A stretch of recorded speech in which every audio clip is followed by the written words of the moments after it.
আসসালামু আলাইকুম, সবাই কেমন আছো? আশা করি সবাই ভালো আছো। আমি অনেক ভালো আছি। নতুন আরও একটি ভিডিও নিয়ে তোমাদের মাঝে হাজির হয়ে গেলাম।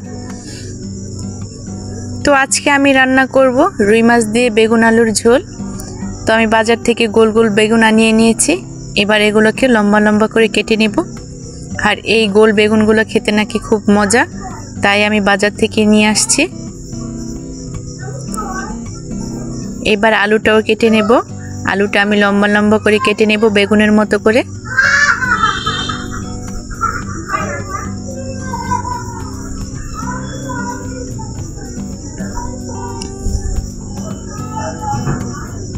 আমার আলু কাটা হয়ে গেছে। এবার আমি কেটে নেব। বরবটি ভাজি করব, তাই বরবটিটা কেটে নেব।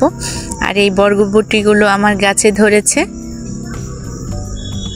এর আগেও বরবটির একটা রেসিপি তোমাদের সাথে শেয়ার করেছি। আর এই বরবটি খেতে অনেক মজা। এবার বরবটির ভাজির জন্য আলুটা কেটে নেব। বরবটির সাইজ করে কিউব কিউব করে কেটে নেব।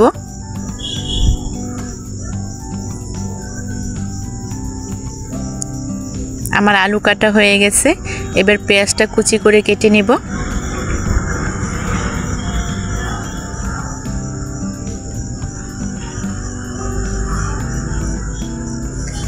পেঁয়াজগুলো কাটা শেষ। এবার টমেটো আমি ফালি করে নেব মাছের জন্য।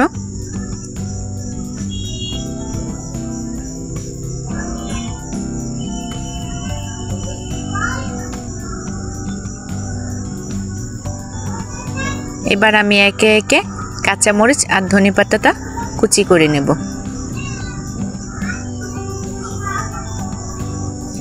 আমার কাটাকুটি শেষ। এবার আমি রান্নায় চলে যাব। প্রথমে চুলায় একটা কড়াই বসাই দিছি আর দিয়ে দিছি পরিমাণ মতো রান্নার তেল, আর দিয়ে দিলাম পেঁয়াজ কুচি আর কাঁচামরিচ কুচি। এবার খুব ভালো করে ভেজে নেব। আমার ভাজা হয়ে গেছে। এবার আমি দিয়ে দেব কেটে রাখা বরবটি আর আলু।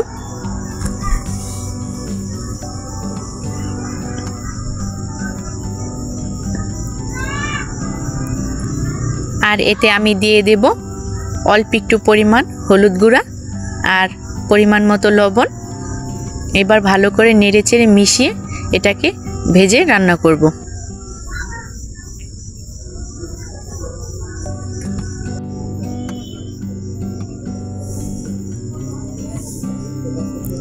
এবার আমি একটা ঢাকা দিয়ে ঢেকে দেব কিছুক্ষণের জন্য। ঢাকাটা তুলে নিয়েছি। দেখো আমার ভাজিটা প্রায় শেষ হয়ে গেছে রান্না। এবার আমি দিয়ে দিলাম সামান্য পরিমাণে ধনেপাতা কুচি। আর ভাজির মধ্যে ধনেপাতা কুচিটা দিলে খেতে খুব ভালো লাগে। এবার আমি তুলে নেব। দেখো আমার ভাজিটা কত সুন্দর হয়েছে। এবারে এই একই প্যানে আমি মাছটা ভেজে নেব, রুই মাছটা।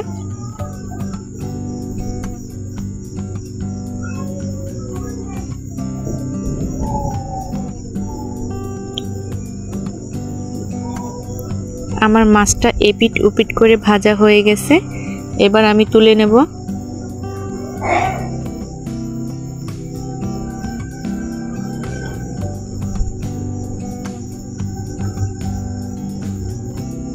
এবার এই একই তেলে আমি দিয়ে দেব পরিমাণ মতো পেঁয়াজ কুচি। আর এই পেঁয়াজ কুচিকে আমি খুব ভালো করে ভেজে নিব। আমার পেঁয়াজগুলো ভাজা হয়ে গেছে। এবারে আমি দিয়ে দিচ্ছি 1 টেবিল চামচ আদা রসুনের পেস্ট। আর এটাকে আমি খুব ভালো করে নেড়েচেড়ে মিশিয়ে নেব। এবার আমি দিয়ে দেব পরিমাণ মতো পানি মশলা কষানোর জন্য।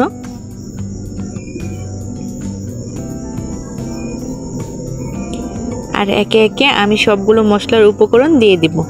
দিয়ে দিলাম সামান্য পরিমাণে হলুদ গুঁড়া, মরিচের গুঁড়া, ধনিয়ার গুঁড়া আর লবণ। এবার সবগুলো মশলা ভালো করে নেড়েচেড়ে কষিয়ে নেব। আমার মশলাটা কষানো হয়ে গেছে। এবার আমি প্রথমেই দিয়ে দেব আলু। আলুটা একটু সিদ্ধ হতে সময় লাগে, এজন্য প্রথমে আলুটা দিলাম। খুব ভালো করে কষিয়ে নেব।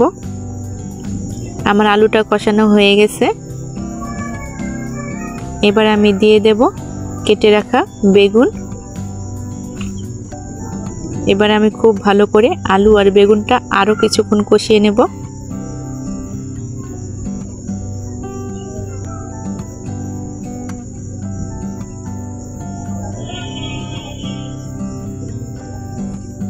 আর কষানোর জন্য আমি একটা ঢাকনা দিয়ে ঢেকে দিচ্ছি 5 মিনিটের জন্য। 5 মিনিট পরে দেখো আমার আলু আর বেগুনটা খুব সুন্দর কষানো হয়ে গেছে। এবার আমি দিয়ে দেব পরিমাণ মতো পানি ঝোলের জন্য।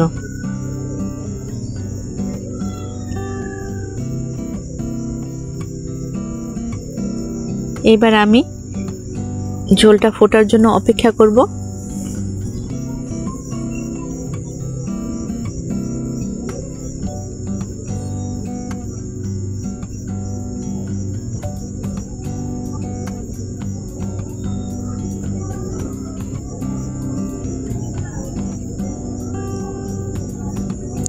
আমার ঝোলটা ফুটে গেছে। এই পর্যায়ে আমি দিয়ে দেব ভেজে রাখা রুই মাছগুলো আর টমেটো কুচি। প্রথমে দিয়ে দিলাম টমেটো কুচি,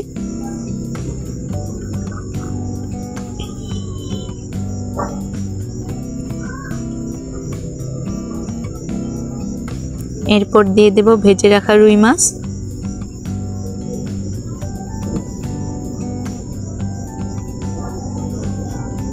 এবার আমি ঢাকনা দিয়ে আরো কিছুক্ষণ রান্না করব। ঢাকনাটা তুলে দিলাম। দেখো আমার রান্নাটা প্রায় শেষ। এবার আমি দিয়ে দেব ধনেপাতা কুচি আর কাঁচামরিচ কুচি ফ্লেভারের জন্য।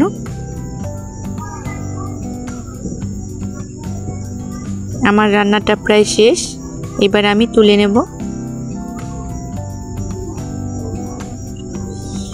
দেখো আমার তরকারিটা কত সুন্দর হয়েছে। আর এইভাবে রুই মাছ দিয়ে বেগুন দিয়ে ঝোল করলে খেতে খুব ভালো লাগে। তোমরা ইনশাল্লাহ এরকম ভাবে বাসায় ট্রাই করবে, দেখবে খেতে খুব বেশি মজা লাগে।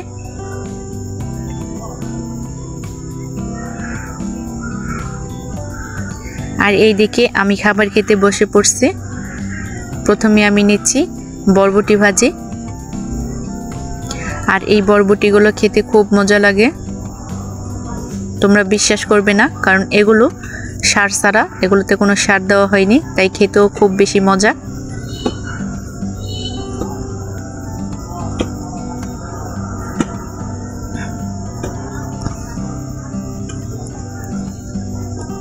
এবার মাছটা ট্রাই করব।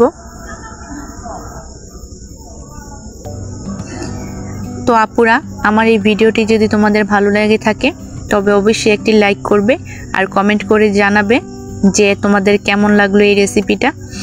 আর যদি আমার চ্যানেলটার কিছু অংশ তোমাদের ভালো লেগে যায় তাহলে অবশ্যই একটা সাবস্ক্রাইব করে দেবে আর পাশে থাকা বেল আইকনটি অবশ্যই ক্লিক করে দিবে। আর যারা এই কাজটি করেছো তাদেরকে অসংখ্য অসংখ্য ধন্যবাদ। আজকে এই পর্যন্তই। সবাই ভালো থাকো, সুস্থ থাকো। আল্লাহ হাফেজ।